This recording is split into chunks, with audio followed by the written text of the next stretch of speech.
got all my axle brackets from Cutlass. Did a little customization, put my initials in there for Cody Smith Motorsports. So those will be on the lowers. You might be able to see them through the wheel, is the plan anyway, but it didn't cost a whole lot extra to get that little customization, so pretty happy about that. Now this is the lower outside, lower insides, the backing plates. We'll have to end up building a bracket off of here for the coilover mount when we get to that point. And then we've got the uppers and the backing plates for those. My plan with the upper is to be dipple dyeing these 3 holes and possibly both of these. We'll see how it goes. It probably doesn't even need it, but I just think it'd be a nice little extra add-on for that.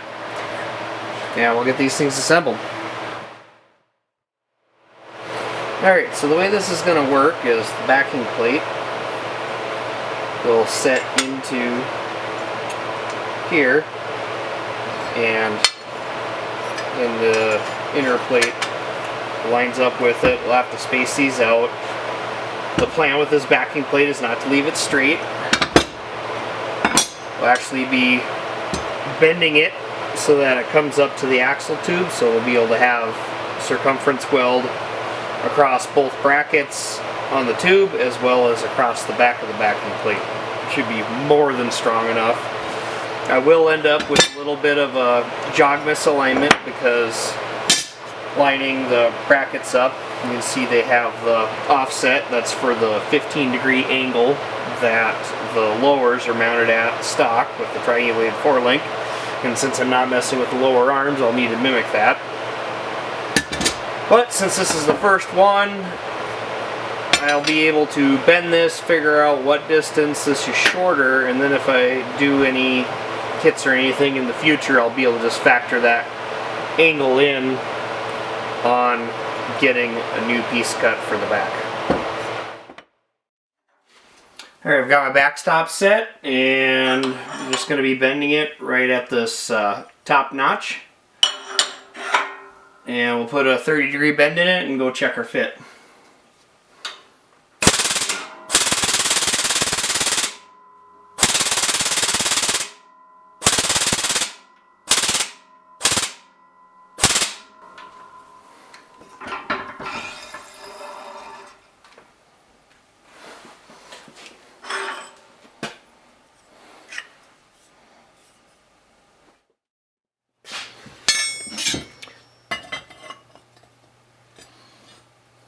Look at that. Pretty darn close. I wouldn't even be mad at that for being something to weld up. But if we bend it just a little bit more, maybe like another 5 degrees, it'll get it right to where it matches up. And then that'll probably be our best option. So, bend it a little bit more.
I've got to mock back up. My spacers are holding the spacing side to side about 30 thousandths wider than what the actual control arm is, because the steel will be able to take that little bit of a bend when tightening it up.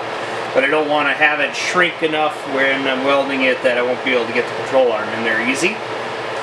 Now with it cut, you can see how we line up nice right there, side to side. Got this piece of exhaust pipe that'll simulate the rear axle housing, and as you can see, based on the angle and how it's cut, it will need a little bit of angle grinding just to fit it. I expected that. It's just due to the thickness of the plates and then being at an angle, whereas when it gets lasered it's in a straight line. So I'll be able to just fit that a little bit. But to get a good look at it, once it's sitting down in there, you can see the weld gap that's left.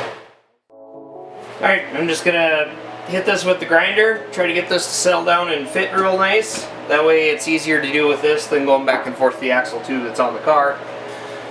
So you need to be careful here, because if you're doing this yourself, you're going to be cutting on opposite edges. So we won't touch anything on this side, but we'll be hitting this side, and then it'll be vice versa. We'll be cutting the back side and leaving this back side alone. That's where it's nice to just be able to have the chunk of pipe just set in there and see where you're at.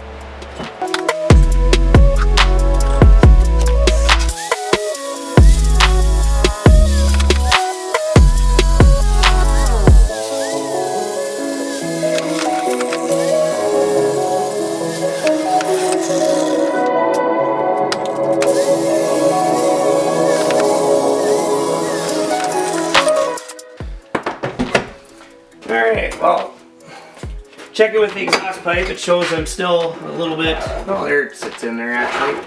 My pipe must be bent a little. Oh yeah, look at that. Alright, well, checking on the rear end, it fits nice, so it'd help if I wasn't using a used piece of pipe here, but anyway, fitting it on the rear end, it fits real nice. As you can see, this side, it sits down like that, checking on the rear end, got a nice small gap there for welding up, and I'll be able to put a bead all the way around this, no problem. I just gotta do the other one. Now for the upper bracket here, they are different, and this is due to the shape of the rear end housing. So one's an inner, one's an outer. But for this backing plate, like I said, I would like to dimple die it a little bit, but it's also meant to go on to here and then have this flange bent a little bit so that we can weld all the way across on the axle tube, same as the lowers. So that, I think the best way to go about this is going to be dimple dyeing it first. That way I know I have the edge established where I can put the bend at, or at least attempt to put the bend at, without having it travel into the area I want to dimple dye and then end up flattening it out when I try to dimple dye it. This is probably overkill, but hey, why not make it look cool?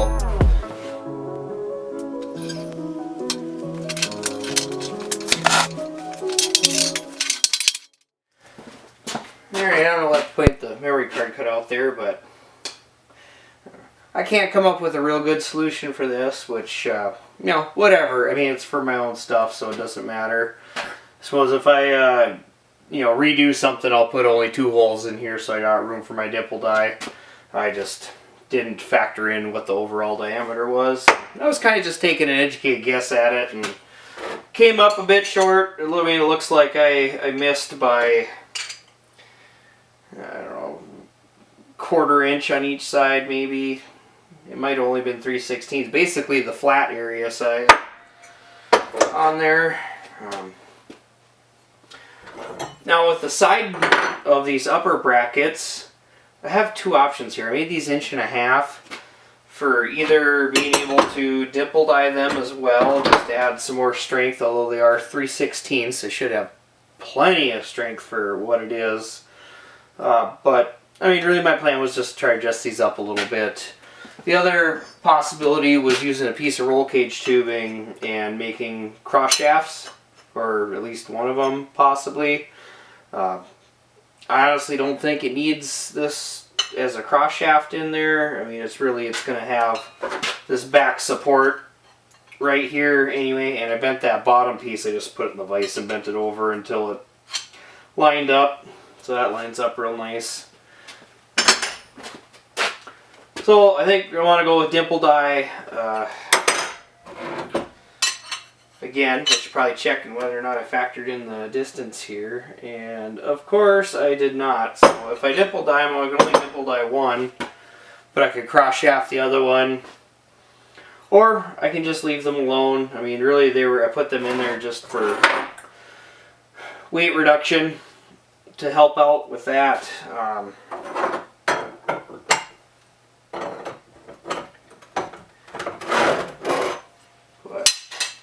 Anyway, it just snaps together here.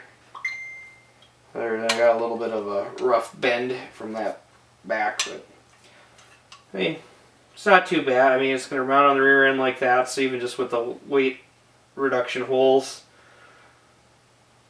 doesn't look too bad. I could certainly move this hole down lower if I want to dimple, for sure want to dimple die them. I can make that happen if I do another set, but really this is mostly just my prototype set, and I know I already put it on the rear end and I got a bit of an air gap, like I overestimated this radius.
Got the upper bracket assembled here. I just got enough spacer in here to hold it about 40 thousandths wide of finish size. That's just in case of any shrinkage and warping there. I want to make sure the arm can still get in there nice and freely. I don't want to have to be like prying it apart and fighting it. I cleaned up the edges here, tried to straighten it out best I could from doing them nipple dies. That's definitely not the way to go, so maybe a redesign with some kind of different structure in here where it can cut, maybe do some triangles and cut some weight out would probably be a better plan in the future. I did check this fit, and actually now that I got it all kind of put together solidly, it looks like it actually might fit on the rear end a lot better than I was expecting. So looking forward to that, but it's time to weld it.